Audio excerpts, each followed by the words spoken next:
딱딱한 벽이 아닌 아주 부드러운 잔디로 가득한 방입니다. 어디에 기대어도 포근한 집이다 보니 집주인은 굳이 소파와 침대를 집에 두지 않았네요. 나른한 오후, 사랑하는 작은 친구와 따스한 빛을 이불 삼아 가장 아름다운 낮잠을 자려고 합니다. 알람 시계는 필요 없습니다. 어딘가에서 날아온 파랑새가 감미로운 시계가 되어주기로 했거든요. 그렇게 소녀와 작은 친구는 꿈같은 낮잠을 청합니다. 저는 잠이 오지 않을 때마다 잔디에서 잠드는 상상을 하곤 합니다. 여러분도 종종 떠올려 보세요. 마음이 한결 평온해질 거예요. 올여름 마요르카를 다녀왔습니다. 특히 마요르카에서 가장 인상적이었던 해변인 깔로델모로의 바다가 잊혀지지 않더라고요. 멀리서 바라만 봐도 눈 가득히 차는 에메랄드 색감에 마음까지 청량해지는 기분이었고, 맑은 바닷물에 햇빛이 비쳐 반짝이는 윤술이 눈부시게 아름다웠습니다. 저는 이같이 빛나는 파란 소파가 있다면 몇 시간이고 그 위에 누워 쉬고 싶다는 생각을 했습니다. 그 마음을 담아 바다를 바라보며 작은 스케치북에 그림을 그렸고, 이후 한국에 귀국하여 다시 크게 그린 작품입니다. 이 그림은 평온이 일렁이던 마법 같은 순간을 기억하기 위한 저만의 컬러풀한 기록입니다. 봄이 오는 것을 가장 먼저 알리는 자연의 신호는 차가운 나뭇가지 끝에 맺히는 꽃봉오리인 것 같습니다. 아주 작은 그것을 보면 때로는 가엾기도 또 때로는 대견하기도 하더라고요. 겨우내 잘 버티고 얼굴을 내미는구나. 정말 반가워. 라는 말을 건네고 싶기도 하고요. 그 작은 얼굴이 파란 하늘에 닿고 사람들의 눈에 담기는 순간 바로 봄의 연주가 시작되는 것입니다.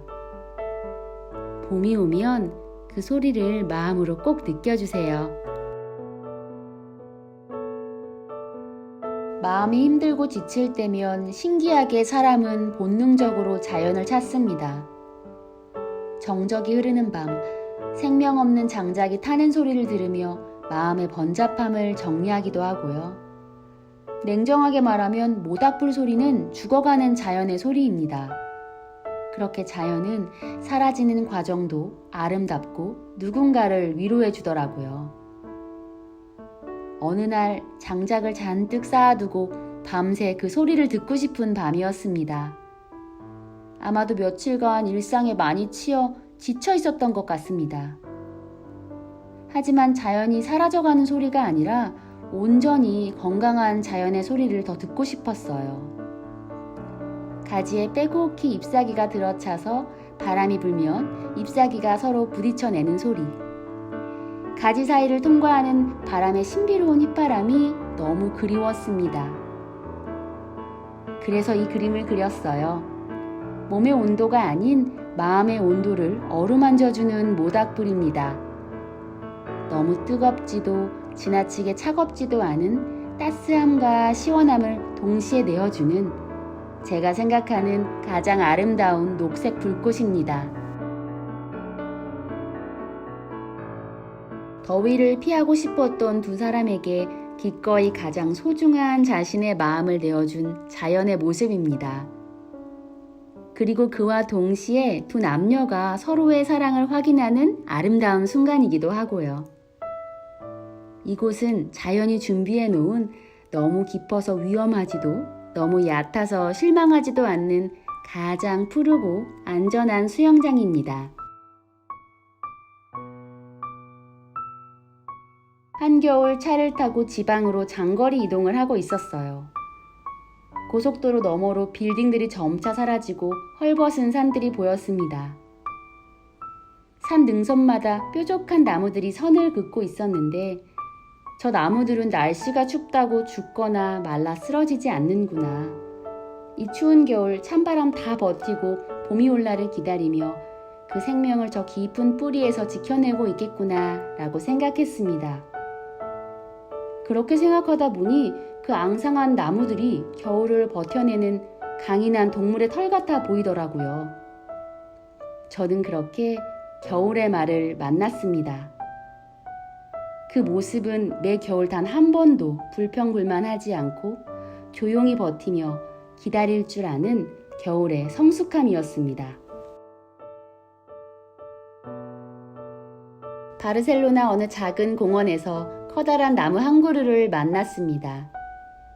강렬한 햇빛에 더위를 피해 나무 그늘에서 쉬고 있는 사람들이 보였어요. 그 나무는 여름의 아이스크림이었습니다. 입으로 맛보는 달콤함은 아니지만 그것을 뛰어넘어 마음에까지 시원한 바람을 불어넣어주는 존재였지요.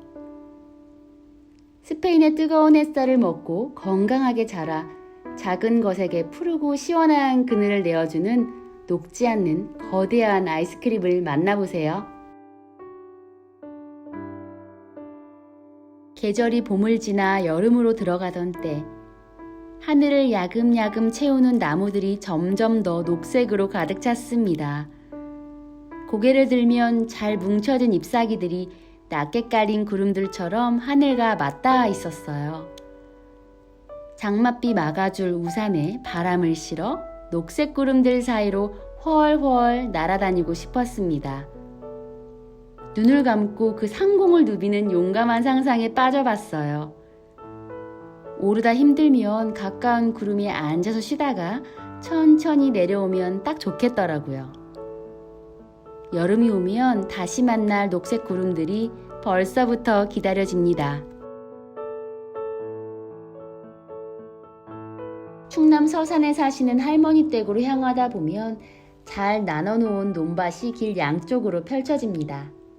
노랑색, 황토색, 짙은 녹색, 우거진 숲을 무심코 지나가면 뻔한 시골 풍경이지만 자세히 그 조각들을 바라보고 있으면 꼭 누군가가 바느질해 놓은 멋진 퀼트 같아 보이더라고요. 그렇게 만들어진 자연이라는 귀한 원단으로 제작된 그린 드레스입니다. 저의 침실에는 형광등이 켜지는 날이 거의 없습니다. 침대 옆 작은 스탠드가 그 빛을 대신해 줍니다. 잔잔하고 노란빛의 조명은 어둠 속에서 마음을 안정시켜주고 편안함을 주더라고요. 저의 쉼터 시리즈의 영감은 침실의 작은 스탠드에서 시작됐습니다. 기다란 몸통에 갓을 쓰고 빛을 내리는 모습이 꼭 나무 같다 생각했어요. 물론 나무는 빛을 내지는 않지만 어느 누가 다가와도 해치지 않고 한 자리를 오랜 시간 지키며 기다려 오는 모든 이에게 기꺼이 곁을 내주지요. 나무야말로 어둠 속 스탠드 같은 역할을 하고 있지 않을까 생각했습니다. 빛은 있지만 눈부심 없이 항상 따스한 곳, 캄캄한 어둠 속에서 눈을 감아도 걱정 하나 없는 곳, 그런 평온의 나무가 우리 모두에게 존재하기를 바랍니다. 높이 잘 자란 나무라면 새 둥지 한 개쯤은 쉽게 찾을 수 있습니다. 어느 날 그 모습이 나무의 눈처럼 보였고 나무에게 저 새들이 반짝이는 눈이 되어주고 있지 않을까 생각했습니다. 작은 알이 부화하고 시간이 지나 보송한 날개를 활짝 펴고 둥지를 벗어날 때가 되면 새들은 나무의 눈이었던 둥지라는 흔적을 남기고 다른 세상을 담기 위해 날아오르겠죠. 그리고 저 새들이 또 다른 나무를 만나 그동안 담아온 세상을 얘기해주고 나무의 새로운 눈을 위해 집을 짓고 있을 것이라고 상상했습니다. 저는 그렇게 제가 사랑하는 나무를 끊임없이 외롭지 않게 만들고 싶었나 봅니다. 몇 년 전 작업에는 나무에게 자유를 주고 싶어서 그들에게 두 발을 그려준 적도 있었어요. 하지만 이 그림을 그리면서 한 자리에서 세상을 느끼며 이해하는 그들만의 특별한 방식이 있을 것이라 생각했습니다. 저는 나무에게 꼭 묻고 싶어요. 세상을 느끼는 신비로운 그들의 방식이 무엇인지를요.